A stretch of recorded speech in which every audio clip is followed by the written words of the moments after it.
அல்லேலூயா. பிரியமான தேவ பிள்ளைகளே, வேதத்தை நாம் திறந்து கொள்ளணும். ஒரு வசனத்தை வாசியுங்கள் என்று சொல்லும் பொழுது யாராவது ஒருவர் நல்ல சத்தத்தை உயர்த்தி நீங்கள் வாசிங்க. மற்ற எல்லாரும் வேதத்தை திருப்பி பாருங்க. கர்த்தர் இன்றைக்கு நம்மோடு கூட இடைப்படுகிற ஒரு நேரம். ஆமென், ஹல்லேலூயா. நியாயாதிபதிகளின் புத்தகம் 5ஆம் அதிகாரம் 7ஆம் வசனத்தை யாராவது வாசிப்பீங்களா? நியாயாதிபதிகள் 5:7. நான் நினைக்கிறேன் உங்களுக்கெல்லாம் பிரசங்கமே தேவையில்லைன்னு நினைக்கிறேன். அவ்வளோ உற்சாகமாக இருக்கிறீங்க.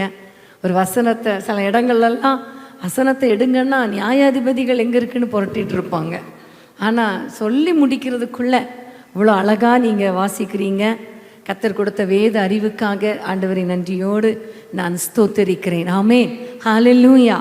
பிரியமானவர்களே, நான் தாயாக எழும்பும் அளவும் கிராமங்கள் பாழாய் போயிற்று. அப்போ அதுக்கு ஆப்போசிட்டாக கொஞ்சம் சொல்லி பாருங்க. தாயாக எழும்பின பிறகு எப்படி இருக்கும்? கிராமங்கள் செழிப்பாக மாறிவிட்டது. ஆமென், ஹல்லேலூயா. இந்த கிராமங்கள் என்று சொல்லுவதில் குடும்பங்கள் அப்படின்னு கொஞ்சம் போட்டு பாருங்களேன். நான் எழும்புற வரைக்கும் குடும்பங்கள் பாழாய் கிடந்தது. நான் எழும்பின பிறகு குடும்பம் எப்படி ஆயிற்று? செழிப்பாயிற்று. ஹல்லேலூயா. அன்பான தேவ பிள்ளைகளே, உங்கள் ஒவ்வொருவரை குறித்து தேவன் ஒரு பெரிய திட்டத்தை வைத்திருக்கிறார். உங்கள் ஒவ்வொருவரை குறித்து ஒரு பெரிய ஒரு பிளான் வைத்திருக்கிறார். அதுதான் என்ன தெரியுமா? குடும்பங்களை கட்டுகிறவர்களாக, குடும்பங்களுக்கு ஒரு செழிப்பை உண்டாக்குகிற ஒரு தாயாக நீங்கள் எழும்ப வேண்டும் என்பதுதான் தேவனுடைய திட்டம், தீர்மானம். ஆமென். ஒரு சிலர் இங்கே வாலிப பிள்ளைங்க வந்திருக்கலாம், அல்லது ஒரு சிலர் எனக்கு குழந்தை இல்லையே அப்படிங்கிற ஒரு எண்ணத்தோடு கூட இந்த செய்தியை கேட்டுக்கொண்டு இருக்கலாம். ஆனால் நீங்கள் ஒவ்வொருவரும் குடும்பத்துக்கும் தாயாக எழும்பணும், தேசத்துக்கும் தாயாக எழும்பணும், பட்டணங்களுக்கும் தாயாக எழும்பணும், கிராமங்களுக்கும் தாயாக எழும்ப வேண்டும். ஆமென், ஹல்லேலூயா. வேதத்திலே நிறைய தாய்மாரை நம்ம பார்த்துருக்கிறோம் இல்லையா? அன்னாளை குறித்து சொல்லணும்னா, குழந்தை இல்லாத அந்த நேரத்திலேயே அவள் தாயாக அவளுடைய இருதயம் வாஞ்சித்து ஆண்டவரை நோக்கி ஜெபித்த பொழுது ஒரு குழந்தை கொடுத்தார். அந்த குழந்தையை அழகாக அவள் ஜெபத்தோடு வளர்த்து ஆண்டவருடைய பாதத்தில் கொடுத்த பொழுது அந்த சாமுவேலை போல ஒரு தீர்க்கதரிசி முன்பாக எழும்பல, பின்பாகவும் எழும்பல. ஆமென், ஹல்லேலூயா. மோசேயுடைய தாயை குறித்து நம்ம பார்க்கும் பொழுது அவள் வாழ்க்கையில் ஒரு பெரிய இழப்பை சந்திக்க வேண்டிய சூழ்நிலை. பிறந்த குழந்தைகள் எல்லாரையும் நடுவில், அதாவது நதியில் போட வேண்டிய சூழ்நிலை. ஆனால் இவளுக்குள்ள எவ்வளோ பரிதவிப்பு. என் பிள்ளையை நான் விட மாட்டேன். என்னுடைய பிள்ளையை பார்த்தாலே தெரிகிறது இதில் ஒரு அழகுள்ள குழந்தையாக இருக்கிறது. அதாவது யூத பிள்ளைங்க எல்லாருமே அழகுள்ளவங்க தான். அதில் என்ன அழகு? எல்லாருக்கும் தெரியும்ல, காக்கைக்கும் தன் குஞ்சு பொன் குஞ்சு. அப்படி இல்லை, இவளுக்கு தெரியும் இந்த பிள்ளையுடைய முகத்தில் ஒரு ஒளி இருக்கிறதே, ஒரு அழகு இருக்குதே, எங்களை எல்லாம் ரட்சிக்கக்கூடிய, விடுவிக்கக்கூடிய இரட்சகன் இவனா இருப்பானோ அப்படிங்கிற ஒரு எண்ணம் உண்டானதுனால அந்த குழந்தையை பாதுகாத்தாள். அவள் கொண்டு போய் நதியில் போட்டிருந்தான்னு வைங்களேன், அன்றைக்கு அந்த குழந்தை உயிரோடு இருந்திருக்காது. மோசே இல்லைன்னா அந்த இஸ்ரவேல் ஜனங்களுக்கு இரட்சகனே, ரட்சிப்பே இல்லை இல்லையா? அந்த இடத்தில் அவள் ஒரு தாயாக செயல்பட்டாள். பிரியமானவர்களே, இன்றைக்கு உங்களுடைய வாழ்க்கையில் கூட நம்முடைய பிள்ளைகளை குறித்து ஒரு பெரிய பாரம் நமக்குள்ளே இருக்கலாம். நிறைய பாரம் இல்லையா? இன்றைக்கு இருக்கிற காலகட்டத்தில் நம்முடைய பிள்ளைகள் எப்படி வளர போகிறாங்க தெரியலையே, எப்படி என் பிள்ளைங்களை வளர்க்க போகிறேன்னு தெரியலையே. நிறைய பேர் கணவனை இழந்திருக்கலாம், அல்லது குடும்பம் பிரிந்திருக்கலாம், பிள்ளைங்களை எப்படி வளர்க்க போகிறேன்னு தெரியலையே என்கிற ஒரு சூழ்நிலையோடு கூட இருக்கலாம். எல்லா சூழ்நிலையில் இருக்கிற குடும்பத்தினர் இங்கே இருக்கிறீங்க. ஆனால் அன்னைக்கு மோசே தாய்க்குள்ள இருந்த ஒரு பரிதவிப்பு, ஒரு தாய்க்கு இருந்த அந்த ஒரு பாரம் இன்றைக்கு நம்ம ஒவ்வொருவருக்குள்ளே இருக்கணும். ஆமென், ஹல்லேலூயா. அவள் என்ன செய்தாள்? ஒரு நாளல் பெட்டியை எடுத்து அதில் கீழ் பூசி அந்த குழந்தையை அதில் வைத்து அதுக்கு பிறகுதான் நதியில் போட்டாள். ஆமென். பிரியமானவர்களே, இந்த நாளிலும் ஒரு நிமிஷம், நாணல் பெட்டி என்று சொல்லும் பொழுது அது ஆண்டவருக்கு அடையாளமாக இருக்கிறது.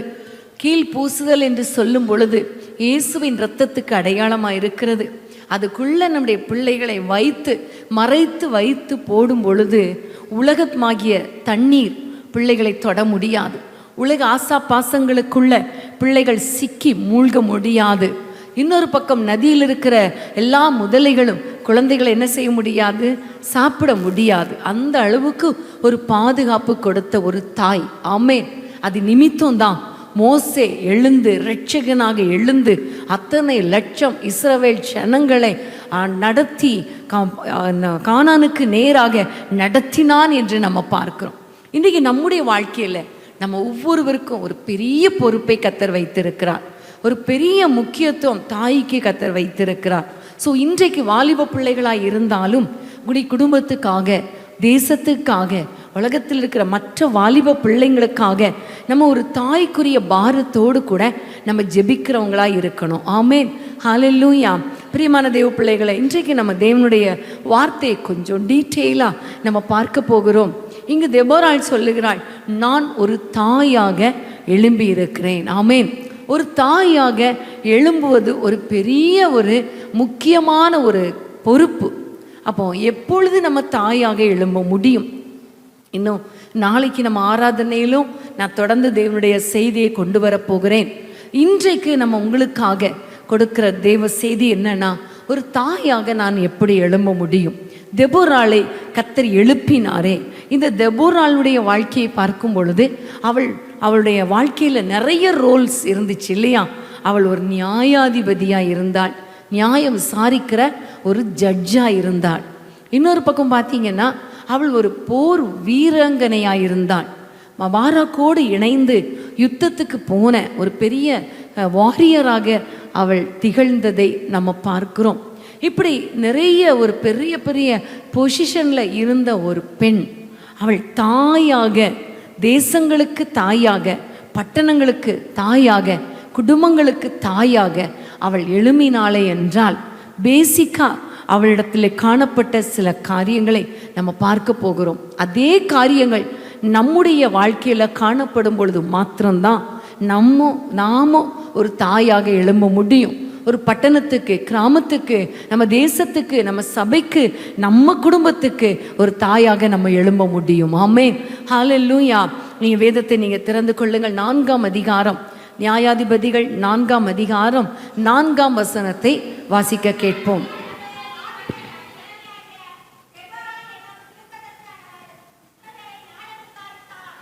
ஆமென். தெபோராள் என்னும் தீர்க்கதரிசியானவள் இஸ்ரவேலை நியாயம் விசாரித்தாள்.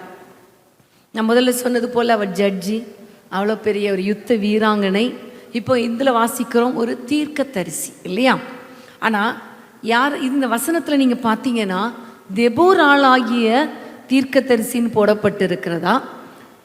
இல்லை, லபிதோத்தின் மனைவியாகிய தெபோராள். ஆமென். தெபோராளை குறித்து ஜட்ஜாகிய தெபோராள்னு சொல்லலை. தெபோராளுக்கு ஃபஸ்ட்டு ஒரு இன்ட்ரோடக்ஷன் கொடுக்கும்போதே எப்படி கொடுக்கப்படுகிறது? லபிதோத்தின் மனைவி ஆகிய.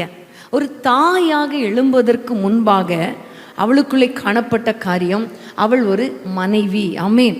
ஒரு குடும்பத்தோடு கூட அவளுக்கு இருக்கிற ஒரு உறவை நம்ம பார்க்கிறோம். ஆமென். ஹல்லேலூயா.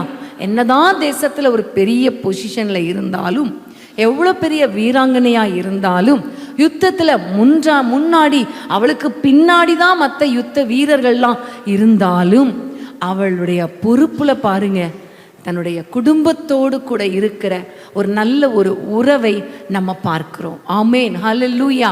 பிரியமான தேவ பிள்ளைகளே, நிறைய நேரங்களில் நிறைய பேர் சர்ச்சில் ஆக்டிவிட்டீஸில் நல்லா இருப்பாங்க. ஆனால் அவங்கள போய் வீட்டில் போய் பார்த்தா தான் தெரியும், அவங்கள குறித்த சாட்சி தெரியும் இல்லையா? இப்போ நான் இப்போ உங்கள் முன்னாடி வந்து நின்று பேசுகிறேன், நல்லா தான் இருக்குது. ஆன்லைனில் பேசுகிறேன், நல்லா தான் இருக்குது. ஆனால் எங்கள் வீட்டில் வந்து என்னுடைய கணவரிடத்தில், என் பிள்ளைங்கக்கிட்ட கேட்டால் தான் என்னுடைய உண்மையான கேரக்டர் தெரியும் இல்லையா?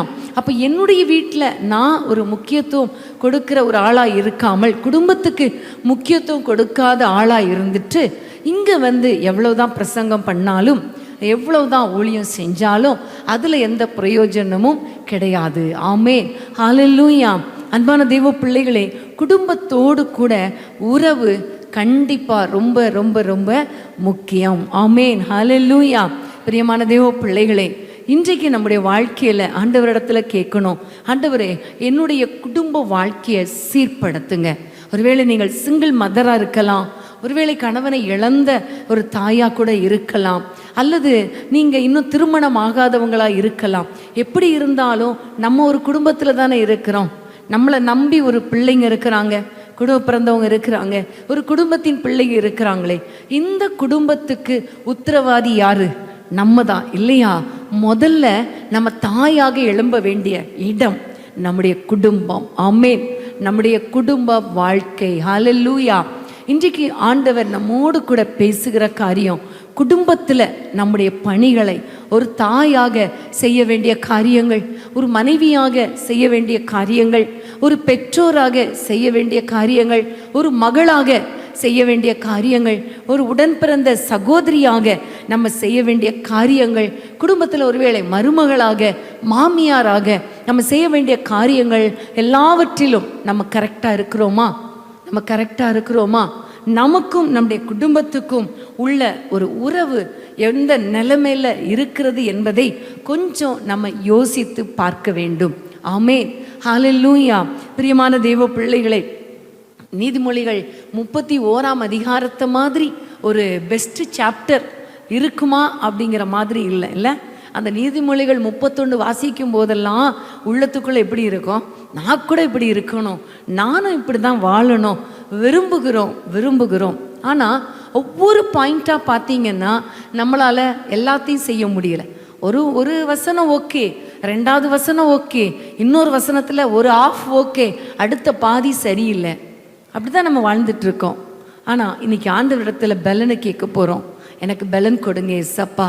இந்த குடும்பத்தில் ஒரு நல்ல ஒரு தாயாக, ஒரு சகோதரியாக, ஒரு மருமகளாக, ஒரு நல்ல மனைவியாக, குடும்பத்தில் ஒரு நல்ல உறவு வைக்கிற ஒரு பெண்ணாக என்னை மாற்றுங்கப்பா என்று சொல்லி ஆண்டவரை நோக்கி நீங்கள் கேட்கணும். ஆமென். ஹல்லேலூயா. இன்றைக்கி குடும்ப உறவுகள் ரொம்ப மோசமாக போய்கொண்டு இருக்கிறது. ஆமென். ஒரு மருமகள் அப்படின்னு எடுத்துட்டா, வீட்டுக்கு வந்த மருமகள் வாழணும், வாழ வைக்கணும், அவளும் குடும்பத்தினரை வாழ வைக்கணும் இல்லையா? ஆனால் ரெண்டு சைடுமே இப்போ சரியில்லை. தானும் வாழ்கிறதில்ல, மற்றவங்களையும் வாழ வைக்கிறதில்ல. இன்னொரு பக்கம் மாமியார் பிள்ளையும் வாழ விடுறதில்ல, மருமகளையும் வாழ விடுறதில்ல. ஆனால் அதே வேளையில் தன்னுடைய மகள் நல்லா வாழணுங்கிறதுக்காக நிறைய பெற்றோர் தவறான ஆலோசனை கொடுக்கக்கூடிய தாய்மார் கூட இருக்கிறாங்க இல்லையா? இங்கே இருந்துகிட்டே வெளிநாட்டில் இருக்கிற பிள்ளைங்களை ஆட்டி வைக்கிற பெற்றோர் எத்தனை பேர் இருக்காங்க தெரியுமா? என் மகன் ஒரு கோடு போட்டால் அதை தாண்ட மாட்டான்னு சொல்கிறதுல அவ்வளோ பெருமை.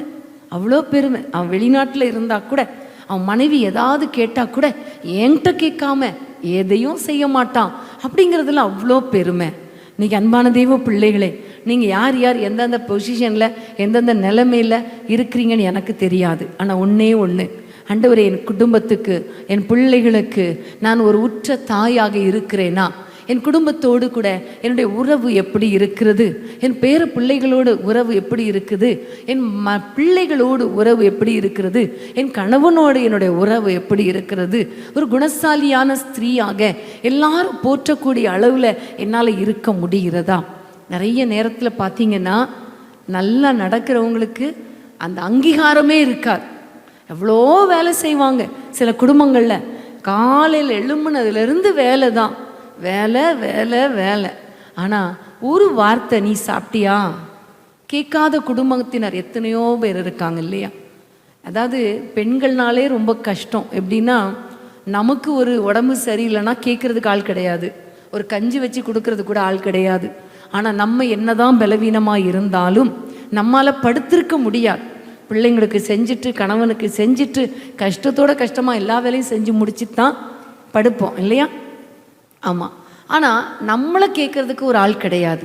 இவ்வளோ வேலை சரியே, கொஞ்சம் ரெஸ்டடுன்னு சொல்கிறதுக்கு ஆள் கிடையாது. ஐயோ, மாமியார்லாம் இன்னும் கஷ்டப்பட்டுட்டு இருக்க எத்தனையோ மாமியார் இருக்காங்க. எத்தனையோ மருமகள் எவ்வளோ வேலை செஞ்சாலும் அதுக்கு ஒரு புகழ்ச்சியே கிடையாது. ஆனால் ஆண்டவர் சொல்லுகிறார், நம்ம ஆண்டவருடைய பாதத்தில் நம்ம பாரத்தை வச்சுட்டு நம்ம எல்லாம் குணசாலியான ஸ்திரீயாக இருப்பதற்கு முற்படும் பொழுது அவளுடைய செய்கைகளின் பலனை கர்த்தர் கொடுப்பார். வாசல்களில் அவளை புகழக்கடவது என்று சொல்லப்பட்டிருக்கிறது. ஒரு நாள் வரும், நம்முடைய செய்கைக்கு தக்க பலனை நம்முடைய குடும்பத்தினர் அறிந்து கொள்வார்கள். நம்முடைய குடும்பத்தினர் கண்டிப்பாக அறியக்கூடிய அளவுக்கு ஒரு நாளை கர்த்தர் கட்டளையிடுவார். ஆமென். இன்னைக்கு இருக்கிற சூழ்நிலையை பார்க்காதீங்க. நான் என் குடும்பத்துக்கு ஒரு தாயாக எழும்பணும். என்னை அங்கீகரிக்கிறாங்களோ இல்லையோ, என்னை ஏற்றுக்கொள்கிறாங்களோ இல்லையோ, என்னை ஹானர் பண்ணுறாங்களோ இல்லையோ, நான் என் குடும்பத்தை ஹானர் பண்ணணும். நான் என் குடும்பத்துக்காக ஜெபிக்கணும். நான் என் குடும்பத்துக்காக செய்ய வேண்டிய காரியங்களை செய்யணும் என்று சொல்லி நம்முடைய குடும்பத்துக்காக தேவனுடைய பாதத்தில் நீங்கள் காத்திருங்க. கர்த்தருடைய நடத்துதலின்படி பிள்ளைகளை ஆண்டவருடைய கரத்தில் ஒப்பு கொடுத்து நீங்கள் அவங்கள வளருங்க. கண்டிப்பாக கர்த்தர் பெரிய காரியங்களை செய்வார். ஆமென். ஹல்லேலூயா. அன்பான தெய்வ பிள்ளைகளே, குடும்பத்தோடு கூட உள்ள உறவு நமக்கு சரியாக இருக்கணும். ஆமென், ஆமென், ஹல்லேலூயா. எந்த அளவுக்கு குடும்பத்துக்கு முக்கியத்துவம் கொடுக்கிறோமோ அந்த அளவுக்கு கர்த்தர் நம்மை உயர்த்துவார், நம்மை ஹானர் பண்ணுவார். ஆமென். இன்னைக்கு நிறைய பெண்கள் ஊழியம் செய்கிறவங்க கூட ஜெபம் பண்ணுறேன், பைபிள் வாசிக்கிறேன், ஆலயத்துக்கு போகிறேன், கூட்டத்துக்கு போகிறேன்னு சொல்லிட்டு குடும்பத்தை கவனிக்காததினால குடும்பத்தில் வருகிற பிரச்சனைகள் ஏராளம். குடும்பத்தில் பிள்ளைகளை அந்தந்த சீசனில் வளர்க்காததுனால, அந்தந்த நாட்களில் பிள்ளைகளோடு அவங்க ஸ்பெண்ட் பண்ணாததுனால பிள்ளைங்க பெருசாகும்போது அவங்க டைம் ஸ்பெண்ட் பண்ணுறதே இல்லை. இன்றைக்கி நிறைய குடும்பத்தில் பார்த்திங்கன்னா வாலிப பிள்ளைங்கள்லாம் வளர்ந்துட்டாங்க. அவ்வளோதான், உங்களுக்கு என்னமா தெரியும் அப்படின்னு கேட்குறாங்க. காரணம் என்ன? அவங்களோட டைம் ஸ்பெண்ட் பண்ண வேண்டிய நேரத்தில் நம்ம ஸ்பெண்ட் பண்ணாததுனால இன்றைக்கு சில இழப்புகளை நம்ம பார்க்குறோம். சரி, இதுவரைக்கும் போனது போகட்டும். ஆனால் இனி வருகிற நாட்களில் ஆண்டவரே, என் குடும்பத்தை எப்படி நடத்தணும், என் பிள்ளைகளை எப்படி வளர்க்கணும், என் பிள்ளைகளை எப்படி நடத்தணும், நான் ஒரு தாயாக இருந்து எப்படி என் குடும்பத்துக்காக ஜெபிக்கணும். ஜெபம் ரொம்ப இம்பார்ட்டன்ட். ஆமென், ஹல்லேலூயா. எந்த அளவுக்கு நான் ஜெபிக்கணும் ஆண்டவரே என்ற ஆண்டவரிடத்தில் நீங்கள் கேட்கும் பொழுது கர்த்தர் கண்டிப்பாக ஒரு அருமையான ஒரு தாயாக கர்த்தர் உங்களை மாற்றுவார். ஆமென், ஹல்லேலூயா. பிரியமான தெய்வ பிள்ளைகளே, ஜெபம் ரொம்ப இம்பார்ட்டன்ட். ஜெபம் ரொம்ப முக்கியமானது. உங்களுடைய குடும்பத்துக்காக நீங்கள் ஜெபிக்கிற ஜெபத்தின் அளவின் படி தான் உங்களுடைய குடும்பம் ஆசீர்வதிக்கப்படும், உங்களுடைய பிள்ளைகள் உயர்த்தப்படுவார்கள். ஆமென், ஹல்லேலூயா. தேசத்திலே உயர்த்தப்பட்ட எல்லா பிள்ளைகளுடைய பின்னணியை பார்த்தீங்கன்னா ஜெபிக்கிற ஒரு தாய். ஆமென். ஜான் வெஸ்லி உங்கள் எல்லாருக்கும் தெரியும், ஒரு பெரிய தேவ மனிதர். அவருடைய தாயை குறித்து நம்ம பார்க்கும் பொழுது அவங்க பிள்ளைங்களுக்காக ஒவ்வொரு நாள் ஒரு பிள்ளைகளுக்காக உபவாசம் பண்ணி ஜெபம் பண்ணுவாங்களாம். அவங்க நிறைய பிள்ளைங்க டெய்லி உபவாசத்திலேயே அவங்க கழிப்பாங்களாம். தூங்கும்போது பிள்ளைகள் பக்கத்தில் முழங்கால் படியிட்டு ஜெபம் பண்ணுவாங்களாம். விளைவு, அவங்க 2 பிள்ளைங்க, ஜான் வெஸ்லியும் இன்னொரு மகனும் பெரிய ஊழியக்காரர்களாய் அவர்கள் மாறினார்கள். சபைகளை ஸ்தாபித்தார்கள், பாடல்களை எழுதினார்கள், கர்த்தருடைய நாமத்தை மகிமைப்படுத்தினார்கள். இன்றைக்கு ஒரு தாயாக நீங்கள் முழங்கால் படியிட்டு ஜெபித்தால் கர்த்தர் உங்கள் பிள்ளைகளை கர்த்தர் எழும்ப பண்ணுவார். ஆமென், ஹல்லேலூயா. அதே மாதிரி உங்கள் பிள்ளைங்களுக்காக நீங்கள் இந்த வயதிலேயே ஜெபிக்க ஆரம்பிக்கும் பொழுது கண்டிப்பாக உங்கள் குடும்பத்தில் ஒரு பெரிய அசைவை கர்த்தர் கொடுப்பார். ஆமென். என்னுடைய வாழ்க்கையில் பார்க்கும் பொழுது கர்த்தருடைய கிருபை ஒன்று, 2வது என்னுடைய பெற்றோருடைய ஜெபம்.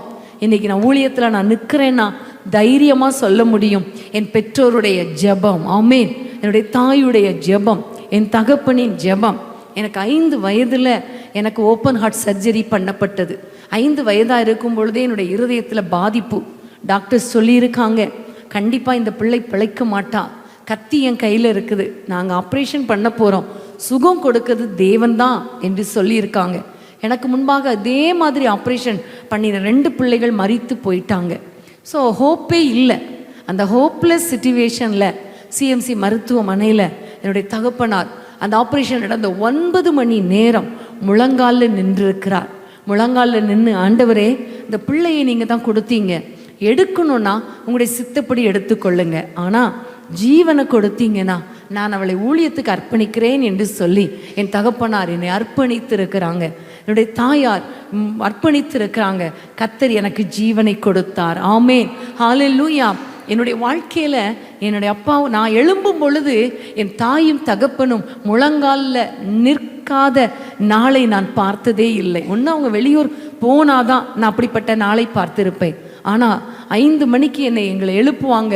5 மணிக்கு நாங்கள் எழும்பும் பொழுது பார்த்தா 4 மணியிலிருந்து 5 மணி வரைக்கும் என் தகப்பனும் தாயும் முழங்காலில் நிற்பாங்க.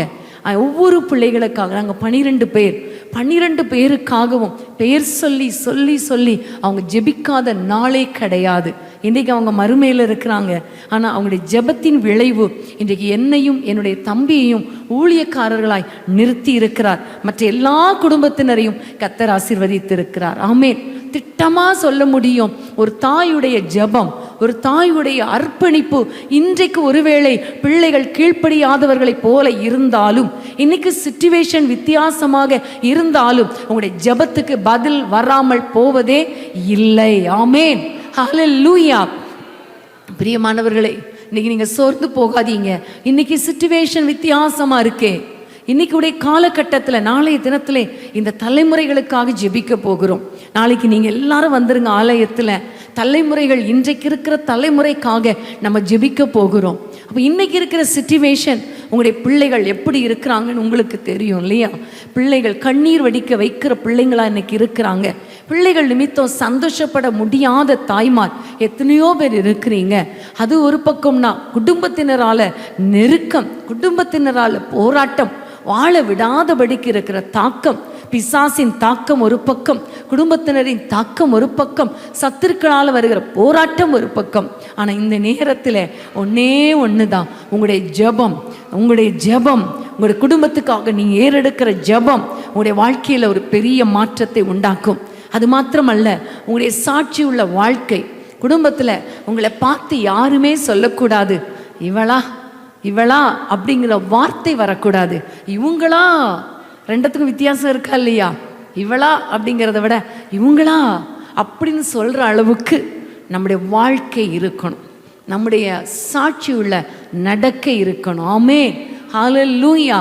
குடியார கணவன்களெல்லாம் வைத்திருக்கிற எத்தனையோ மனைவிகள் தங்கள் ஜெபத்தினாலும் போதனையின்றி அந்த நடக்கையினாலும் அவங்கள ஆதாயப்படுத்தி இருக்கிறாங்களே. நாங்கள் என்னுடைய ஆன்லைன் ப்ரேயர் எத்தனை பேர் பார்க்குறீங்கன்னு எங்களுக்கு தெரியல. ரொம்ப பேர் பார்க்குறீங்க, கையை உயர்த்துறீங்க, ரொம்ப சந்தோஷம். 5:30 ப்ரேயரில் நாங்கள் ஜெபிக்கிறோம். பிள்ளைங்கள்லாம் அதே டீம் தான், நம்ம பிள்ளைங்க வந்திருக்கிறாங்க.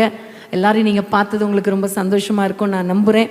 அப்போ ஒவ்வொரு நாள் ஜெபத்தையும் கேட்டு நிறைய சாட்சிகள் வரும் பொழுது அதில் இருக்கிற ஒரு ரொம்ப பெஸ்ட்டு சாட்சி அப்படி சொல்லணும்னா, குடிகார கணவர்கள் மனம் திரும்பிட்டாங்க, பிள்ளைங்க கீழ்ப்படியாத பிள்ளைங்க சர்ச்சுக்கு போகிறாங்க.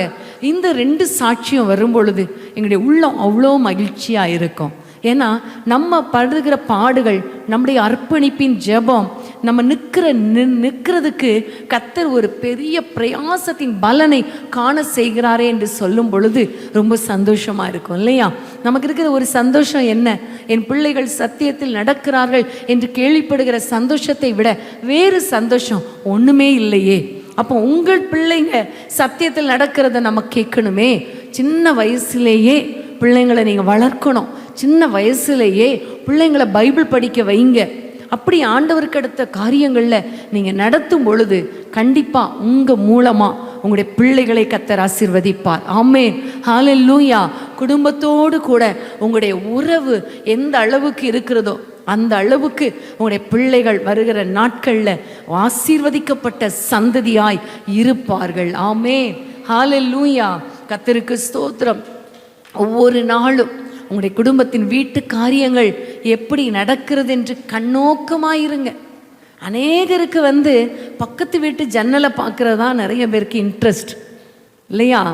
அந்த நாட்களில் திண்ணையில் உட்காந்து பேசுவாங்க.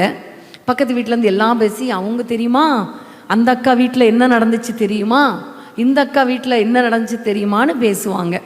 ஆனால் இன்றைக்கி அப்படிலாம் நம்ம பேச மாட்டோம்ல. தலையாட்டுறீங்களே, பேச மாட்டோமா? இப்போ எல்லாம் வாட்ஸ்அப்பில் தான். அவங்க வீட்டு பிரச்சனையை பாரு, இவங்கள பாரு, அவங்கள பாரு, இவங்கள பாரு. இந்த பக்கத்து வீட்டை எட்டி பார்க்குறத முதல்ல நம்ம நிறுத்தணும். அவங்க என்ன செஞ்சால் நமக்கு என்ன? அவங்க எவ்வளோ முன்னேறினா நமக்கு என்ன? உதவி செய்ய வேண்டிய நேரம் இருந்தால் எட்டி பாருங்க, கொஞ்சம் உதவி செய்யலாம். மற்றபடி அவங்கள பார்த்து பொறாமப்படாதீங்க, எரிச்சல் அடையாதீங்க. அடுத்தவங்க பிள்ளைங்களை பார்த்து, கணவனை பார்த்து, அவங்க கட்டி இருக்கிற புடவையை பார்த்து, நகையை பார்த்து ஆசைப்படவே படாதீங்க. என்ன இருந்தாலும் ஒவ்வொருத்தருக்கும் ஒரு தனி ரூட்டு தான். என் வாழ்க்கையில் நீங்கள் வர முடியாது, உங்கள் வாழ்க்கையில் நான் வர முடியாது இல்லையா? ஒவ்வொருத்தருக்கும் தனித்தனியான வாழ்க்கையை கத்தர் கொடுத்துருக்கிறார். என் வீட்டு காரியம் எப்படி நடக்குதுன்னு நான் கண்ணோக்கமாக இருக்கணுமே தவிர பக்கத்து வீட்டு காரியம் எப்படி நடக்குதுன்னு கண்ணோக்க வேண்டிய அவசியமே நமக்கு கிடையாது. அது மாத்திரமல்ல, என்னுடைய குடும்பத்துக்காக ஜெபிக்கணும் நீங்கள். ஆமென். என்னுடைய வீட்டு காரியத்தை மாத்திரம் பார்க்கக்கூடாது. என் பிள்ளைகள், என் குடும்பம், இவங்களுக்கு நான் என்ன செய்யலாம், என்ன உதவி செய்யலாம், என்னுடைய மாமியாருக்கு, என் மருமகளுக்கு, இல்லை எந்த ரிலேஷன்ஷிப் டஃப்பாக இருக்குதோ நீங்கள் ஒன்றும் பண்ணாதீங்க, ஒரு கிஃப்ட்டு வாங்கி கொடுத்துருங்களேன், எல்லா ரிலேஷன்ஷிப் சரியாயிரும். ஆண்டவர் சொல்லியிருக்கார் இல்லையா, அநித்தியமான பொருட்களினால சிநேகிதரை சம்பாதியுங்கள். ஆமென். உங்களுடைய குடும்பத்தில் இருக்கிறவங்கள நீங்கள் சரிப்படுத்தணும்னா அவங்களுக்கு எதில் இன்ட்ரெஸ்ட்னு பாருங்கள். சாப்பாட்டில் சிலருக்கு இன்ட்ரெஸ்ட்னா நல்ல சாப்பாடு செஞ்சு அனுப்பி விட்டு பாருங்க. ஆமென். நல்ல ஒரு கிஃப்ட் கொடுங்க, ஒரு பிறந்த நாளை ஞாபகம் வச்சு விஷ் பண்ணுங்க. முடிஞ்சது, எல்லாமே முடிஞ்சு, எல்லாருமே ஃப்ளாட் ஆயிடுவாங்க. ஏன்னா உலக பொருளுக்கு மயங்காத யாருமே கிடையாது. ஆனால் அது ஆண்டவருடைய ஞானத்தோடு கூட நீங்கள் செயல்படும் பொழுது குடும்பத்தினரை நீங்கள் ஆதாயப்படுத்தி கொள்ள முடியும். ஆமென். ஹல்லேலூயா. குடும்பத்தை விட்டுட்டு நம்ம அதுக்கப்புறம் ஒன்றுமே பண்ணவே முடியவே முடியாது. ஒரு முறை ஒரு சகோதரி வந்து சோஷியல் சர்வீஸ் பண்ணுறேன்னு சொல்லிட்டு வந்து என்கிட்ட வந்து பேசிகிட்டுறாங்க. அப்போ அவங்க பேசும்போது சொன்னாங்க, சிஸ்டர் நான் நல்ல சோஷியல் சர்வீஸ் பண்ணுறேன், ஆனால் என்னுடைய கணவர் என்னை விட்டுட்டு போயிட்டாரு. எங்கே போயிட்டாரு அப்படின்னு கேட்கும் பொழுது, நான் சோஷியல் சர்வீஸ் பண்ண வேண்டியது இருக்கிறதுனால காலையில் எனக்கு கால்ஸ் வந்துடும், நான் போயிடுவேன். வீட்டில் கணவனுக்கு சாப்பாடு செய்வதற்காக ஒரு வேலைக்காரியை வச்சுருந்தேன் அம்மா, திடீர்னு பார்த்தா அந்த வேலைக்காரியோடு கூட அவர் ஓடிட்டார் அப்படின்னாங்க. இன்றைக்கி நிறைய நேரங்களில் ஊழியம், ஜெபம், சோஷியல் சர்வீஸ் எல்லாமே இம்பார்ட்டண்ட் தான். ஆனால் நம்ம குடும்பத்தை வேலை செய்யாமல் அடுத்த இடத்துல போய் சோஷியல் சர்வீஸ் பண்ணால் அதனால எந்த ஆசீர்வாதமும் கிடையவே கிடையாது. இருக்கிறதே நம்ம இழந்துரும். இருக்கிறத தக்க வைக்கிறது ஒரு பெரிய பிளெஸ்ஸிங். ஆமென். இருக்கிறத பாதுகாக்கணும், இருக்கிற கணவனை பாதுகாக்கணும், இருக்கிற பிள்ளைகளிடத்தில் அன்பு கூறணும், இருக்கிற குடும்ப வாழ்க்கையை கட்டி காப்பது தான் பெரிய டாஸ்கே நமக்கு பெண்களுக்கு. ஸோ ரொம்ப ஜாக்கிரதையாக இருக்கணும். அதிகமான ஞானத்தை ஆண்டவரிடத்தில் கேட்கணும். புத்தியுள்ள ஒரு ஸ்திரீயாக, என் குடும்பத்தை கட்டுகிற ஒரு ஸ்திரீயாக, ஒரு தாயாக, என் குடும்பத்துக்கு ஒரு தாயாக நான் எழும்பணும் ஆண்டவரே என்று நீங்கள் ஜெபம் பண்ணி பாருங்க. கர்த்தர் உங்கள் வாழ்க்கையில் ஒரு பெரிய காரியத்தை செய்வார். ஆமென். ஹல்லேலூயா. கர்த்தருக்கு ஸ்தோத்திரம். அடுத்ததை நம்ம பார்க்கும் பொழுது 4ஆம் வசனத்தையே நம்ம திரும்பவும் நம்ம வாசிக்கலாம். அதே 4ஆம் அதிகாரம் 4ஆம் வசனம்.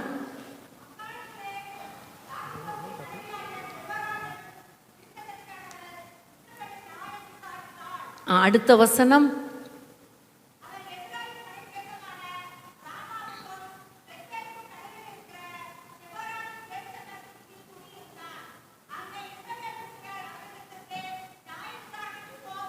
ஆமேன். இஸ்ரவேலர் அவளிடத்துக்கு நியாய விசாரணைக்கு போவார்கள். ஆமேன். ஹல்லேலூயா.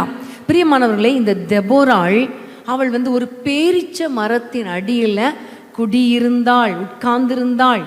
அவள் வந்து அவளை குறித்து சொல்லும்போது பாருங்க, அவள் வந்து தீர்க்கதரிசின்னு சொல்றாங்க. அடுத்தது அவள் நியாய விசாரணை பண்ணுகிற ஜட்ஜின்னு சொல்றாங்க. ஆனால் இவளிடத்துல இஸ்ரவேல் ஜனங்கள் எல்லாரும் என்ன செய்வாங்களாம், போய் வந்திருப்பாங்களாம், போக்குவரத்தாக இருப்பாங்களாம், நியாய விசாரணைக்கு போவாங்களாம். அந்த அளவுக்கு இவளுக்கும் சமுதாயத்துக்கும் ஒரு நல்ல தொடர்பு இருந்ததை நம்ம பார்க்கிறோம். ஆமென். குடும்பத்தோடு தொடர்பு இருந்தால் மாத்திரம் நம்ம தாயாக எழும்ப முடியாது. சமுதாயத்தோடு, மக்களோடு ஒரு நல்ல ஒரு தொடர்பு இருக்கணும். ஆமென். ஹல்லேலூயா. இன்னைக்கு ஒரு பெரிய ஜட்ஜினா, ஜட்ஜை போய் பார்க்க முடியுமா? நீங்கள் டக்குன்னு ஈஸியாக பார்க்க முடியுமா? அவங்க கார் வருதுன்னா கார் பக்கம் நின்று ஓப்பன் பண்ணி பார்க்க முடியுமா? முடியாது. சரி, அதை விடுங்க. ஒரு பெரிய தீர்க்கதரிசி அம்மா வராங்கன்னா அந்த தீர்க்கதரிசி அம்மாவை பக்கத்தில் போய் பார்க்க முடியுமா? எவ்வளோ ஏகப்பட்ட கட்டுப்பாடு, எவ்வளோ காவல் இல்லையா? அந்த அளவுக்கு. ஆனால் இவங்க எவ்வளோ பெரிய பொசிஷனில் இருந்தாலும் அவங்க சிம்பிளாக ஒரு பேரிச்ச மரத்தண்டையில் இருக்காங்க. சிம்பிளிசிட்டியை குறிக்கிறது. எல்லாரும் வந்து போகக்கூடிய அளவுக்கு, எல்லாரும் பேசக்கூடிய அளவுக்கு இந்த பெண் ஒரு சமுதாயத்தினரோடு நெருங்கி பழகிற அளவுக்கு ஒரு சிம்பிளான ஒரு லைஃப் வாழ்ந்ததை நம்ம பார்க்கிறோம். ஆமென். இன்னைக்கு கொஞ்சம் பிள்ளைங்க சம்பாதிச்சிடக்கூடாது, ஒரு வீட்டை கட்டிடக்கூடாது. வருகிற பெருமை எவ்வளோ பெரிய பெருமை இல்லை? எவ்வளோ பெரிய பெருமை! என் பிள்ளை யார் தெரியுமா? என் பிள்ளை, என் கணவர் யார் தெரியுமா? அந்த மொழியிலேயே ஒரு பெரிய பார்வையிலே ஒரு பெருமை. அப்போ மற்றவங்களை துச்சமாக நினைக்கிறது. இன்னைக்கு ஆண்டவர் அதெல்லாம் விரும்பலை. ஆண்டவர் எதை எதிர்பார்க்கிறார் தெரியுமா? தாழ்மை உள்ளவர்களிடத்தில் கர்த்தர் கிருபை உடையவராயிருக்கிறார். தாழ்மை உள்ளவர்களை கர்த்தர் உயர்த்துகிறார். அப்போ இன்னைக்கு நம்ம எந்த அளவுக்கு நம்மை நாமே ஒரு சிம்பிள் லைஃப் வாழ்கிறதுக்கு ஒப்பு கொடுக்குறோமோ, சமுதாயத்தினரோடு ஒரு நெருங்கிய தொடர்பு வைக்கிறோமோ, யார் வேணாம், எந்த நேரத்தில் வேணாம் நம்ம கூட வந்து பேசலாம் அப்படிங்கிற அளவுக்கு ஒரு சிம்பிளான ஒரு லைஃப் வாழணும். ஆமென். ஒரு சிலர் கிட்டையே யாரும் என்ன செய்ய மாட்டோம், போக மாட்டோம்ல. சர்ச்சில் கூட ஒரு இடத்துல யாராவது ஒருத்தவங்க உட்காந்துருந்தாங்கன்னா அவங்க சேரை பார்த்துட்டு நம்ம தள்ளி உட்காந்துருவோம். ஏன்னா அந்த சேரில் உட்காந்துட்டு அப்புறம் அவ்வளோதான். என் சேரில் வந்து உட்காந்துட்டே சர்வீஸ் ஃபுல்லாக பார்வையிலேயே நம்மளை என்ன செஞ்சிருவாங்க, அடிச்சிருவாங்க. அந்த அளவுக்கு ஒரு சிலருடைய வார்த்தைகள் கிட்ட போனால் வார்த்தைகள் எப்படி இருக்கும்? முள்ளு மாதிரி பட்டைய கருக்கு போல பேசுகிறவர்கள் உண்டு. அப்படி சொல்லும்போது மற்றவங்களை யோசிக்காதீங்க, நீங்கள் எப்படி இருக்கீங்கன்னு பாருங்கள். உங்ககிட்ட தைரியமாக வந்து யாராவது வந்து என் பிரச்சனைக்காக ஜெபம் பண்ணுங்கன்னு சொல்ல முடியுமா? அல்லது இந்த அம்மா கிட்ட சொன்னால் அவ்வளோதான், ஊரெல்லாம் நியூஸ் போயிடும். இந்த கேட்டகரியில் இருக்கிறீங்களா? நீங்கள் எந்த கேட்டகரியில் இருக்கிறீங்க? பெண்கள் அப்படின்னா உண்மையிலே நம்மக்கிட்ட வந்து யார் வேணால் வந்து தங்கள் பிரச்சனையை சொல்லணும். இவங்கக்கிட்ட பிரச்சனையை சொல்லிட்டா எனக்கு ஒரு சமாதானமாக இருக்குது, நல்ல ஆலோசனை கொடுக்குற ஒரு தாயாக இருக்கிறாங்க. அல்லது இவங்கக்கிட்ட சொல்லிட்டா வேற யாருக்கும் நியூஸ் போகாது அப்படிங்கிற அளவுக்கு நம்ம வாழணும். ஆமென், ஹல்லேலூயா. ஆனால் இன்னைக்கு நம்ம அப்படி இல்லையே. நமக்கு கேள்விப்படுகிற நியூஸ் எல்லாம் இன்னொருத்தட்ட சொல்லாட்டா வாயே வெடிச்சிரும், நெஞ்சே வெடிச்சிருமே. அந்த அளவுக்கு நம்ம இருக்கிறோமே. பிரியமான தேவ பிள்ளைகளே, நம்மக்கிட்ட வந்து ஏதாவது பேச வந்தால் கூட அந்த வார்த்தையினால் அவங்கள தள்ளி போக பண்ணிடுறோமே, வேதனைப்படுத்துகிறோமே. ஏழைக்கு ஒரு நீதி, பணக்காரருக்கு ஒரு நீதி இல்லையா? இன்றைக்கி நம்ம ஆண்டவரிடத்தில் கேட்க போகிறோம், எங்களுக்கு ஒரு தாழ்மையான இருதயத்தை தாங்க, ஒரு சிம்பிளிசிட்டியை தாங்க. யார் வேணாம் எங்ககிட்ட வந்து பேசணும், யார் வேணாம் தங்கள் பிரச்சனை வந்து துக்கத்தை வந்து எங்களிடத்துல பகிர்ந்து கொள்ளணும். அந்த அளவுக்கு நாங்கள் நடக்க எங்களுக்கு கிருபை தாங்கப்பான்னு கேளுங்க. ஏன்னா நம்ம சமுதாயத்தோடு நல்ல உறவு வைக்கலைன்னா சமுதாயத்துக்காக எப்படி ஜெபிக்க முடியும்? மக்களுக்காக எப்படி ஜெபிக்க முடியும்? ஆமென்.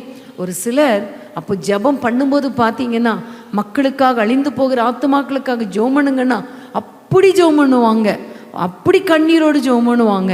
ஆனால் தனிப்பட்ட விதத்தில் யாராவது வந்து ரோட்டில் போகிறவங்க தான் ஒரு பிச்சை கேட்டால் ஒரு 10 ரூபா கூட கொடுக்கறதுக்கு மனசு வராது இல்லை?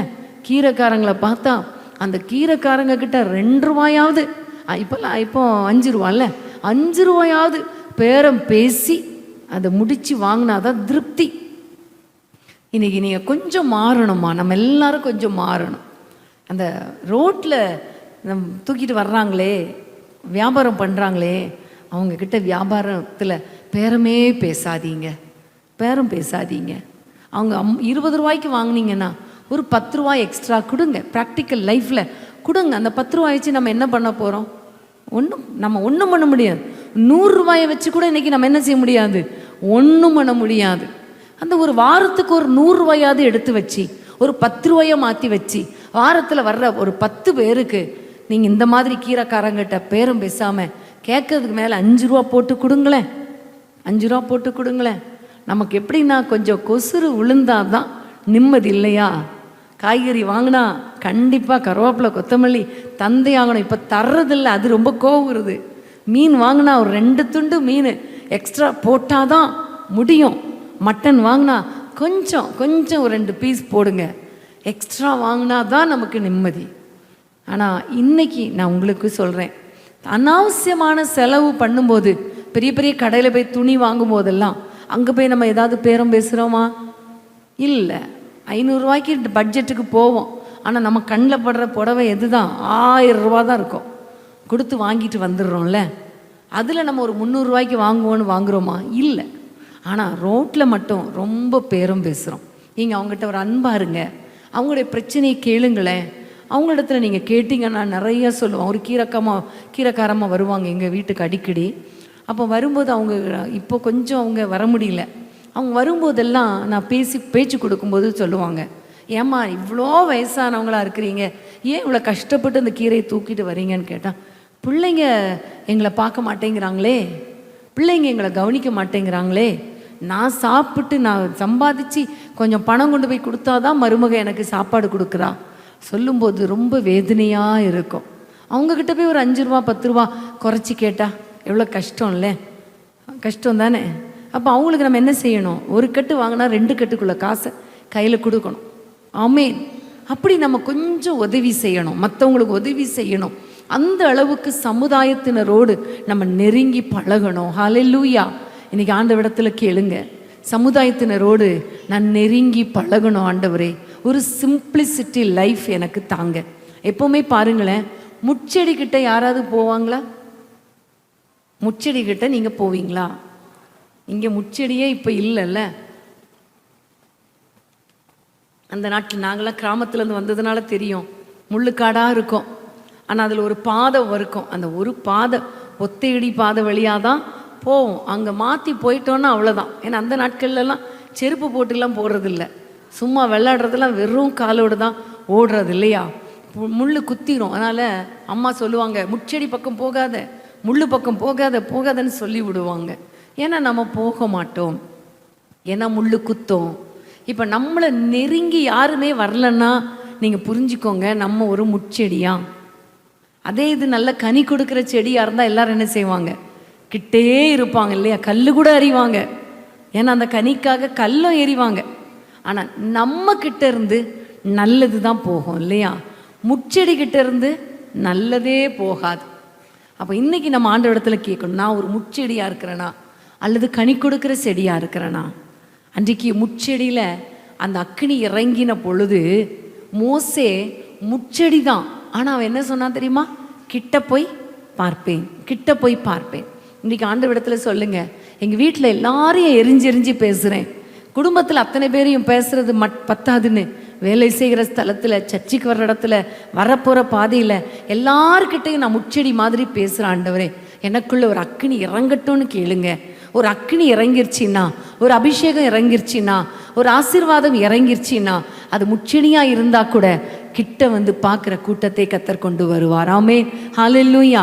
இன்னைக்கு நீ ஆண்டவரிடத்துல சொல்லுங்க, அப்பா சமுதாயத்தோடு நான் ஒரு நல்ல உறவு வைக்க, என்கிட்ட வந்தா என்னிடத்திலிருந்து ஆசீர்வாதம் கிடைக்கும், ஆறுதல் கிடைக்கும், நீதி கிடைக்கும் என்கிற தைரியத்தை மக்களுக்கு கொடுக்கத்தக்க அளவுக்கு நான் சமுதாயத்தோடு நெருங்கி வாழ எனக்கு கிருபை கொடுங்கப்பா. ஹல்லேலூயா.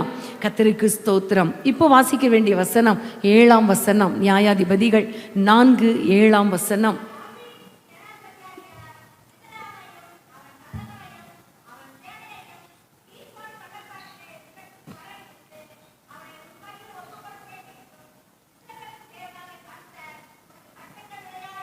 இஸ்ரவேலின் தேவனாகிய கர்த்தர் உனக்கு கட்டளையிடவில்லையா என்று இவள் கேட்கிறாள். இவளை குறித்து 4ஆம் வசனத்தில் ஒரு வசனம் சொல்லப்பட்டிருக்கிறது, அவள் ஒரு தீர்க்கதரிசி. ஆமென். தெபோராள் ஒரு தீர்க்கதரிசி. தீர்க்கதரிசியுடைய மெயின் காரியமே எப்படி அப்படின்னா, ஆண்டவர் பாருங்க, அந்த பாராக்குக்கு சொல்லப்பட்ட காரியத்தை பாராக்குக்கு சொல்லுகிறார். சிசராவோடு யுத்தம் பண்ணும் பொழுது சிசராவை நான் பாராக்கின் கையில் ஒப்பு கொடுப்பேன் என்று பாராக்கோடு சொன்னதை தீர்க்கதரிசியாய் இவளுக்கு வெளிப்படுத்தி இருக்கிறார். அப்படிதானே? அதனால தான் இவள் சொல்லுகிறார், கர்த்தர் உனக்கு கட்டளையிட்டு இருக்கிறாரே, நீ யுத்தத்துக்கு போ, அவனை உன் கையில் கொடுப்பேன் என்று கட்டளையிட்டிருக்கிறாரே என்று வெளிப்பாடு பெற்ற ஒரு பெண்ணாக, ஒரு தீர்க்கதரிசியாக இவள் இருக்கிறதுக்கு முக்கிய காரணம் என்ன தெரியுமா? ஆண்டவர் இவளோடு பேசுகிற அளவுக்கு, ஆண்டவர் இவளுக்கு வெளிப்படுத்தலை கொடுக்கிற அளவுக்கு ஒரு தேவனோடு ஒரு நல்ல தொடர்புடையவளாய் இருந்தாள். ஆமென். குடும்பத்தோடு தொடர்பு முக்கியம், சமுதாயத்தோடு தொடர்பு முக்கியம், எல்லாவற்றுக்கும் மேலாக தேவனோடு நல்ல ஒரு தொடர்பு இருக்கணும். ஆமென். ஹல்லேலூயா. பிரியமான தேவ பிள்ளைகளே, ஆண்டவர் பாருங்க யாரோடு பேசுவார் அப்படின்னா, ரோட்டில் போகிறவங்க வர்றவங்களோடையா பேசுவார்? இல்லை, அவருடைய பாதத்தில் காத்திருக்கிறவங்களோடு தான் பேசுவார். இன்னைக்கு இவ்வளோ நேரம் காத்திருந்தீங்களே, இப்போ ஆண்டவர் உங்களோடு கூட பேசி கொண்டு இருக்கிறார் இல்லையா? ஆனால் கூட சிலருடைய இருதயம் அப்படியே தூரமாக இருக்குது. எப்போ சிஸ்டர் முடிப்பாங்க, எப்போ சாப்பிட்டுட்டு வீட்டுக்கு போகலாம், எப்போ போகலாம், பசி எடுக்கிற மாதிரி இருக்குதே அப்படிங்கிற மாதிரி இருதயம் தூரமாக இருக்குது இல்லையா? ஆனால் கர்த்தரோடு கூட நெருங்கிய தொடர்பு உடையவங்களாக இருந்தீங்கன்னா எதை பற்றியும் கவலைப்படாமல் ஆண்டவரே பேசுங்க, என் கூட பேசுங்கன்னு சொல்லி நம்ம தேவ பாதத்திலே நம்ம காத்திருப்போம் இல்லையா? இன்றைக்கு அன்பான தேவ பிள்ளைகளே, ஆண்டவர் உங்களோடு கூட சொல்லுகிற காரியம் என்ன தெரியுமா? நீங்கள் தேசத்துக்கு ஒரு தாயாக எழும்பணும்னா ஆண்டவரோடு நெருங்கிய தொடர்பு இருக்கணும்.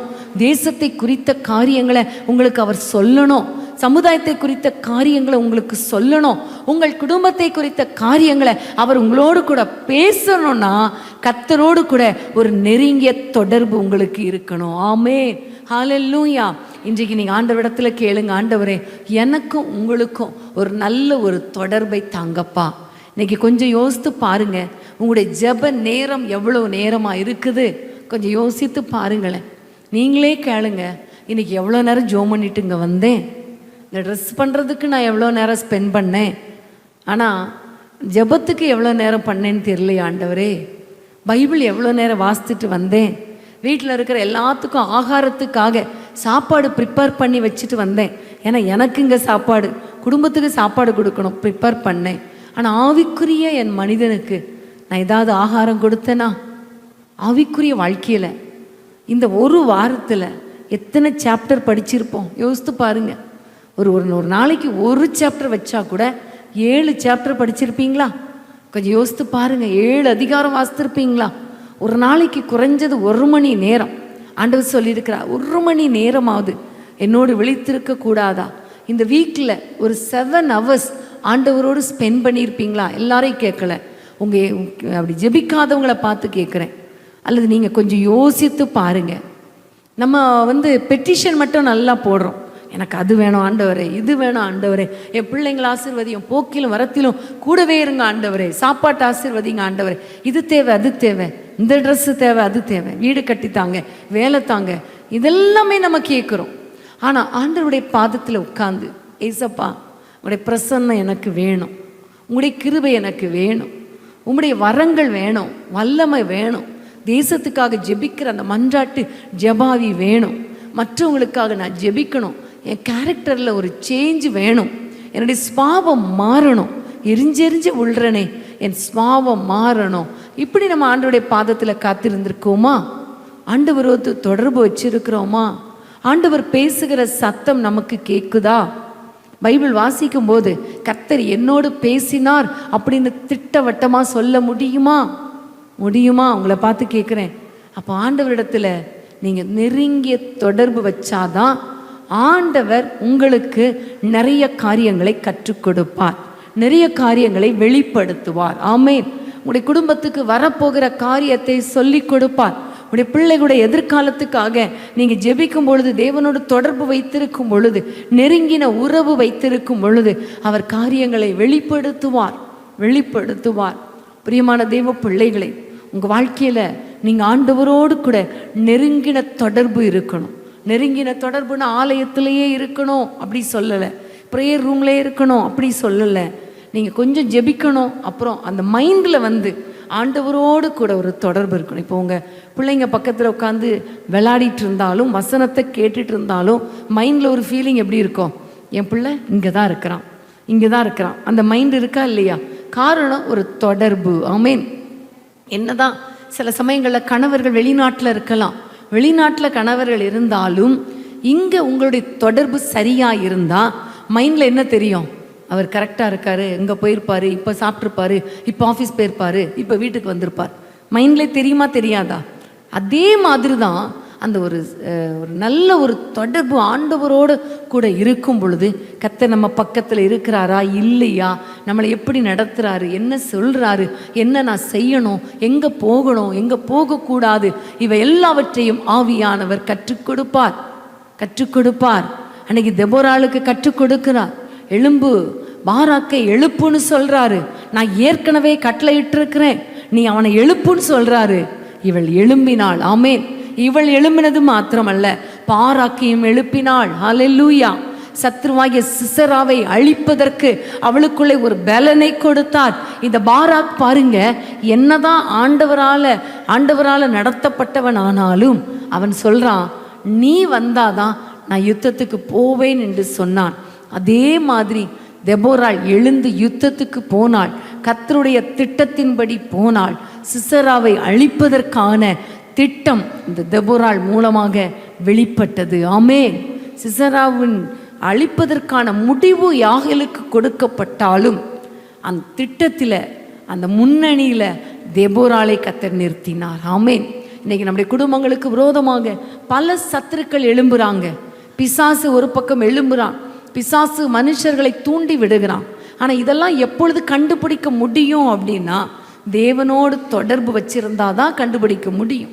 தேவனோடு நெருங்கிய தொடர்பு இல்லைன்னா ஏதோ ஒரு உலக பிரகாரமான ஒரு மனிதர்கள் போல ஒரு ஆர்டினரி லைஃப் வாழலாம்.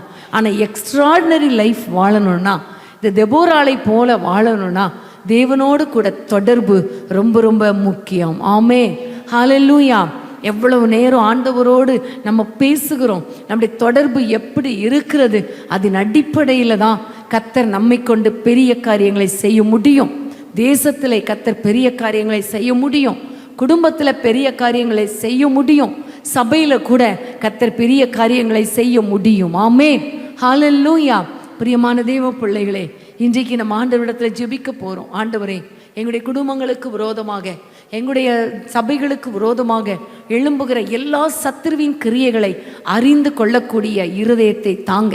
அப்படிப்பட்ட ஒரு தொடர்பு எனக்கு வேணும். நான் ஜெபிக்கும் போது எனக்கு சொல்லித்தாங்க, கற்றுத்தாங்க, உணர்த்துங்க, நடத்துங்க. இப்படியே நீங்கள் ஜெபம் பண்ணிட்டே இருங்களேன், கர்த்தர் உங்களோடு கூட இடைப்படுவார். ஆமென். ஹல்லேலூயா. கர்த்தரோடு கூட தொடர்பு நீங்கள் வைக்க வைக்க வைக்க கர்த்தர் உங்களை ஒரு தாயாக கர்த்தர் எழுப்புவார். இவள் ஒரு தாயாக எழும்பினதின் விளைவு பாருங்க, குடும்பங்கள் பாழாய் போகவில்லை. ஆமென். இன்னைக்கு உங்கள் குடும்பம் பாழாய் போகாமல் இருக்க வேண்டுமானால் நீங்கள் ஒரு தாயாக எழும்பணும். ஆமென். ஹல்லேலூயா. அது மாத்திரமல்ல, வேதத்தை நீங்கள் பாருங்களேன். 5ஆம் அதிகாரம் 20ஆம் வசனத்தை வாசித்து நம்ம ஜெபிக்க போகிறோம். 5ஆம் அதிகாரம் 20ஆம் வசனம்.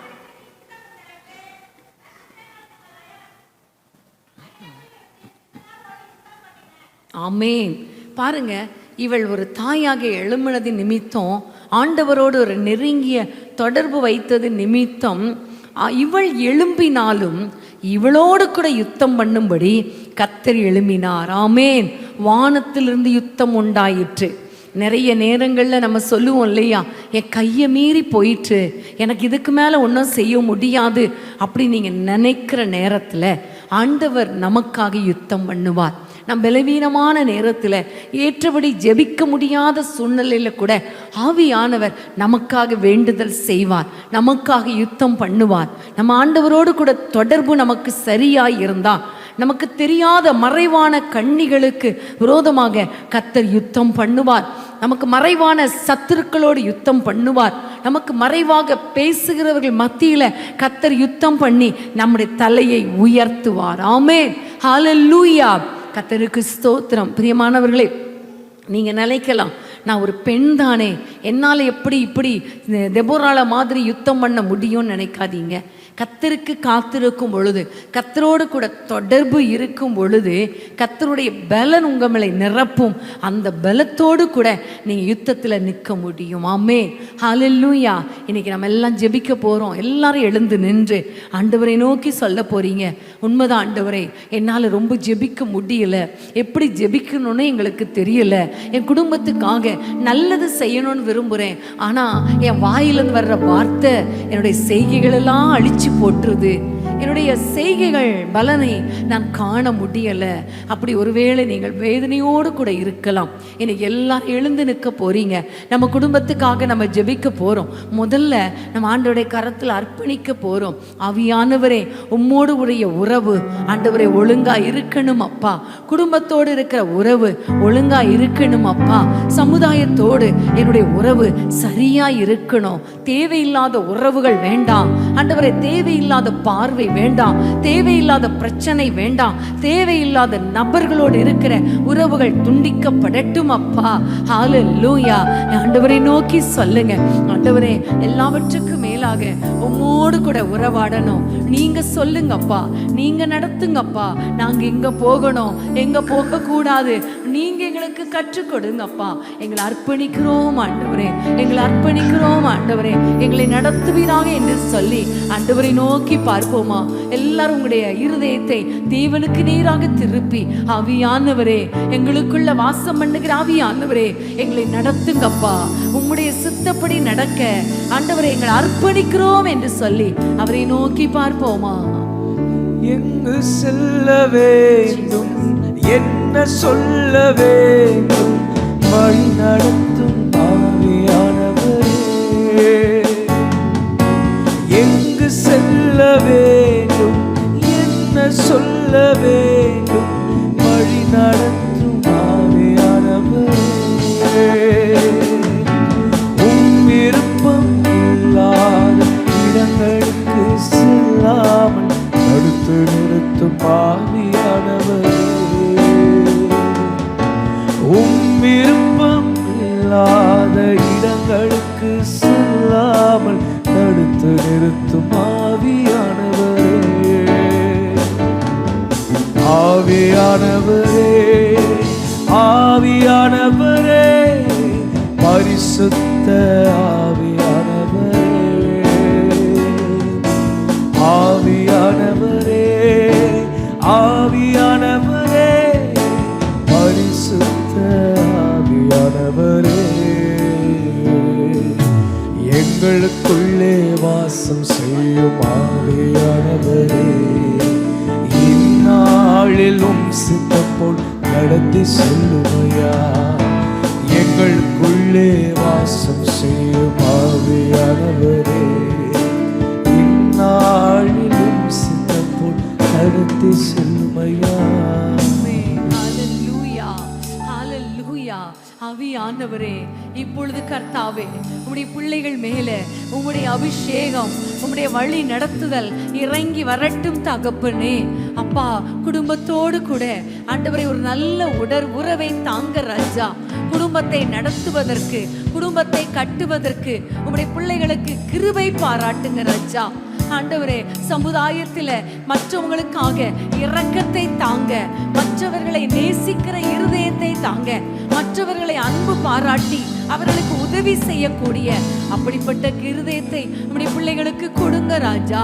சமுதாயத்தோடு ஒரு நல்ல உறவை நம்முடைய பிள்ளைகளுக்கு கொடுப்பீராக.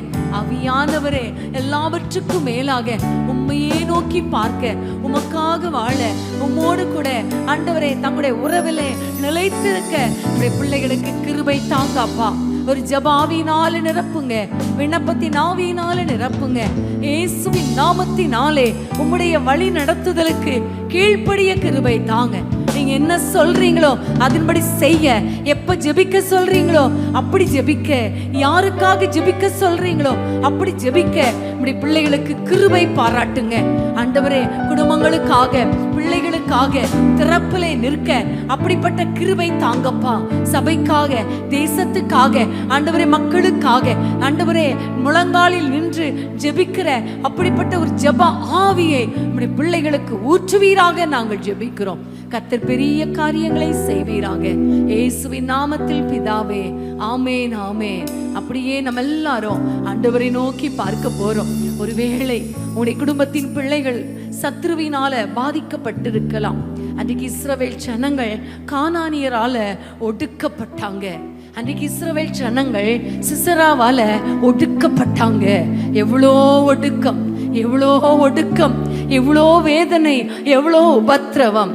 இன்னைக்கு பிரியமான தேவ பிள்ளைகளே, உங்களுடைய குடும்பத்தில் இருக்கிற பிரச்சனைகள் அதே மாதிரி இருக்கலாம். ஹல்லேலூயா. சத்துரு எங்களை ஒடுக்குகிறானே, எங்களை கஷ்டப்படுத்துகிறானே, எங்களை வேதனைப்படுத்துகிறானே, எங்களை துன்பப்படுத்துகிறானே, எங்கள் பிள்ளைகளால பிரச்சனை, குடும்பத்தினரால பிரச்சனை, மாமியாரால பிரச்சனை, மருமகளால பிரச்சனை, கணவரால பிரச்சனை, சுற்றிலும் இருக்கிற மக்களால பிரச்சனை என்று சத்துருவின் கிரியைகள் சுற்றிலும் இருக்கலாம். இப்ப நம்ம ஜெபிக்க போகிறோம். ஆண்டவர் எல்லா சத்துருக்களையும் கர்த்தர் விலக்கி போட்டு ஆண்டவர் பெரிய காரியத்தை செய்ய போகிறார். எல்லா சத்துருக்களுக்கும் மேலாக உங்களுடைய தலையை உயர்த்த போகிறார். உங்களுடைய பிள்ளைகளை ஆசீர்வதிக்க போகிறார். பிள்ளைகளை உயர்த்த போகிறார். பிள்ளைகள் வாழ்க்கையில பெரிய மாற்றத்தை உண்டாக்க போகிறார். எல்லாரும் ஜெபிக்கலாமா? ஆண்டவரை நோக்கி கூப்பிடலாமா? எல்லா உபத்திரவங்களுக்கும் கர்த்தர் நீங்களாக்கி நம்மை மீட்க போகிறார். சத்துரு கிரியைகள் அழிக்கப்பட போகிறது. எல்லாம் ஜெபிக்கலாமா? அன்பின் ஆண்டவரே, யாரெல்லாம் இந்த வேளையில எங்களோடு கூட இணைந்து உம்மை நோக்கி பார்க்கிறார்களோ, உண்மைதான், எவ்வளோ நெருக்கம், எவ்வளோ போராட்டம், ஜெபிக்க கூட முடியல, அவ்வளோ வேலைகள், அவ்வளோ பலவீனங்கள், அவ்வளோ பாரங்கள் என்று உம்மை நோக்கி யாரெல்லாம் பார்க்கிறாங்களோ, நம்முடைய பிள்ளைகளுக்கு மனம் இறங்கும் ஐயா. எல்லா சத்துருவின் கிரியைகள் அழிக்கப்படட்டும். குடும்பங்களுக்கு விரோதமாய் போராடுகிற ஆவிகளை இயேசுவின் நாமத்தில் அழித்து போடுவீராக. சத்துருக்கள் அழிக்கப்படுவார்களாக. போராட்டங்கள் மாறட்டும் அப்பா. பலவீனமான பிள்ளைகளை பலப்படுத்துவீராக. இயேசுவின் நாமத்தில் ஆண்டவரே, சரீரத்திலே நல்ல ஆரோக்கியம் உண்டாவதாக ராஜா. ஆண்டவரே, பொருளாதாரத்திலே தேவைகள் சந்திக்கப்படட்டும். ஆண்டவரே, உபத்திரவங்கள் மாறட்டும், தரித்திரங்கள் மாறட்டும், கடன் பிரச்சனை மாறட்டும். எவ்வளோ சம்பாதித்தாலும் ஆண்டவரே கஷ்டமா இருக்கிறதே என்று யாரெல்லாமே நோக்கி பார்க்கிறாங்களோ, இங்கு வந்த பிள்ளைகள், லைவ்ல பார்த்து கொண்டிருக்கிற பிள்ளைகள் எல்லாருடைய குடும்பத்திலும் அற்புதங்களை காண பண்ணுவீராக. அதிசயங்களை காண பண்ணுவீராக. சத்ருவின் கிரியைகள் அழிக்கப்படுவதாக. பொறாமை நாவிகள், எரிச்சலி நாவிகள், பொல்லாத சாத்தானின் கிரியைகள் இயேசுவின் நாமத்தில் அழிக்கப்படுவதாக. ஸ்தோத்திரம் அப்பா. பிள்ளைகளுக்கு விரோதமாக எழும்புகிற சத்ருவின் கிரியைகள் அழிக்கப்படுவதாக. பிள்ளைகள் ஆசீர்வாதமாய் இருக்கட்டும், நல்லா படிக்கட்டும், பிள்ளைகளுடைய எதிர்காலம் ஆசீர்வதிக்கப்படட்டும். திருமண தடைகள் மாறட்டும் ஐயா. கர்ப்ப தடைகள் மாறட்டும் ஐயா. பிள்ளைகள் வாழ்ந்து சுகமாய் இருக்கட்டும் ஐயா. குடும்பத்தில் இருக்கிற பிரிவினை ஆவிகளை இயேசுவின் நாமத்தில் துரத்துகிறோம் அப்பா. ஆண்டவரே அப்பா, கணவனும் மனைவியும் சேர்ந்து வாழ விடாதபடிக்கு தடை செய்கிற சத்ருவின் கிரியைகள் அழிக்கப்படுவதாக நாங்கள் ஜெபிக்கிறோம். ஒரு பெரிய மாற்றம் உண்டாகட்டும் தகப்பனே. ஒரு பெரிய மாற்றம் உண்டாகட்டும் தகப்பனே. குடும்பங்கள் ஆசீர்வதிக்கப்படட்டும். குடும்பங்கள் வாழ்ந்து சுகமாய் இருக்கட்டும். நன்மையும் கிருபையும் தொடரட்டும். எல்லா சத்துருக்களுக்கும் நீங்களாக்கி உம்முடைய பிள்ளைகளை இளைப்பாற பண்ணுவீராக. கர்த்தர் எங்கள் ஜெபங்களை கேட்டபடியால் கரங்களை தட்டி உம்மை நன்றியோடு ஸ்தோத்திரிக்கிறோம் அப்பா. ஸ்தோத்திரம் அப்பா. கதறலை கேட்கிறார், கண்ணீரை காண்கின்றார், கதறலை கேட்கிறார், வேதனை அறிகிறார், வேதனை அறிகிறார், விடுதலை தருகிறார், இன்றைக்கு விடுதலை தருகின்றார். ஒன்று சேர்ந்து நாம் துதிப்போம், சாத்தானை மீதிப்போம், தேசத்தை சுதந்தரிப்போம். ஒன்று சேர்ந்து நாம் துதிப்போம், சாத்தானை மீதிப்போம், தேசத்தை சுதந்தரிப்போம். நம் இயேசு நல்லவர், ஒரு போதும் கைவிடார், ஒரு நாளும் விலகிடார். நம் இயேசு நல்லவர், ஒரு போதும் கைவிடார், ஒரு நாளும் விலகிடார். எத்தனை இழப்புகள், ஏமாற்றம் தோல்விகள், எத்தனை இழப்புகள், ஏமாற்றம் தோல்விகள், கர்த்தரோ மாற்றுவார், கர்த்தரோ மாற்றுவார், கரம் நீட்டி தேற்றுவார், நம்மை கரம் நீட்டி தேற்றுவார். ஒன்று சேர்ந்து நாம் துதிப்போம், சாத்தானை மீதிப்போம், தேசத்தை சுதந்தரிப்போம். ஒன்று சேர்ந்து நாம் துதிப்போம், சாத்தானை மீதிப்போம், முற்றிலும் ஜெயம் கொள்ளுவோம். நம் இயேசு நல்லவர், ஒரு போதும் கைவிடார், ஒரு நாள் விலகினார். ஹalleluya ஹalleluya ஹalleluya. சந்தோஷமா இருக்கிறீங்களா? எல்லா சத்ருவின் கிரியைகள் அழிக்கப்பட்டு விட்டது. நம்மை கர்த்தர் எழும்ப பண்ணி விட்டார். நீ ஜபத்தில் குறைஞ்சிராதீங்க, பைபிள் ரீடிங்கில் குறைஞ்சிராதீங்க. குடும்பத்தை கட்டுற காரியங்கள், மற்றவங்களுக்காக ஜெபிக்கிற காரியங்கள் எல்லாவற்றிலும் கர்த்தர் உங்களை நடத்துவார். ஆமென் ஹalleluya. கர்த்தருக்கு ஸ்தோத்திரம். மறுபடியும் உங்கள் மத்தியிலே வந்து தேவனுடைய ஊழியத்தை செய்ய கர்த்தர் கொடுத்த கிருபைக்காக ஸ்தோத்திரம். தொடர்ந்து நாளைய தினத்திலும் நாம் தேவனுடைய வார்த்தைகளை கேட்க போகிறோம். பிரியமானவர்களே, நிறைய புத்தகங்கள் குடும்பங்களுக்காக ஜெபிப்பதற்காக, பலவீனங்களை மாற்றுவதற்காக, எல்லா காரியங்களுக்காக, சத்துருவின் கிரியைகளை அழிப்பதற்காக நிறைய புத்தகங்கள், குட்டி குட்டி புத்தகங்கள், விசுவாச அறிக்கைகள், ஜெப குறிப்புகள். தேசத்துக்காக ஜெபிக்கணும் இல்லையா? நம்ம ஜெபிக்கணும். அந்த தேசத்துக்காக ஜெபிப்பதற்கான புத்தகங்கள், ஆவியானவரை குறித்த புத்தகங்கள் எல்லாம் கீழே புக் ஸ்டாலில் இருக்கும். நீங்கள் போகும்போது வாங்கி பயனடையும்படி அன்போடு கேட்டுக்கொள்கிறேன். இயேசு சந்திக்கிற ஊழியங்களுக்காக நீங்கள் தொடர்ந்து ஜெபம் பண்ணுங்க. ஆன்லைன் ஊழியங்கள் எல்லாவற்றையும் கர்த்தர் நடத்தும்படி நீங்கள் ஜெபம் பண்ணிக்கோங்க. கர்த்தர் சித்தமானால் நாளைக்கு இரவு ஜெபம், இரவில் 9:30க்கு நாங்கள் ஆன்லைனில் ப்ரேயர் பண்ணுறோம். ஆகவே நீங்கள் அந்த இரவு ஜெபத்தில் கலந்து கொள்ளுங்கள். ஜீசஸ் மீட்ஸ் மினிஸ்ட்ரீஸ் அப்படிங்கிற யூடியூப் சேனலை நீங்கள் பார்த்தீங்கன்னா உங்களுக்கு தெரியும். அதில் நிறைய மெசேஜஸ். ஸோ கர்த்தர் உங்களை ஒவ்வொருவரையும் ஆசீர்வதிப்பார். தொடர்ந்து நம்ம எழும்புவோம், கர்த்தருக்காக வாழ்வோம், தேசத்தை நம்ம சுதந்திரிப்போம். தாயாக நீங்கள் எழும்பிட்டீங்கன்னா கிராமங்கள், குடும்பங்கள், தேசங்கள் எல்லாமே செழிப்பாக மாறிவிடும். ஆமென் ஹalleluya. கர்த்தர் உங்களை ஒவ்வொருவரையும் அளவில்லாமல் ஆசீர்வதிப்பாராக. ஆமென்.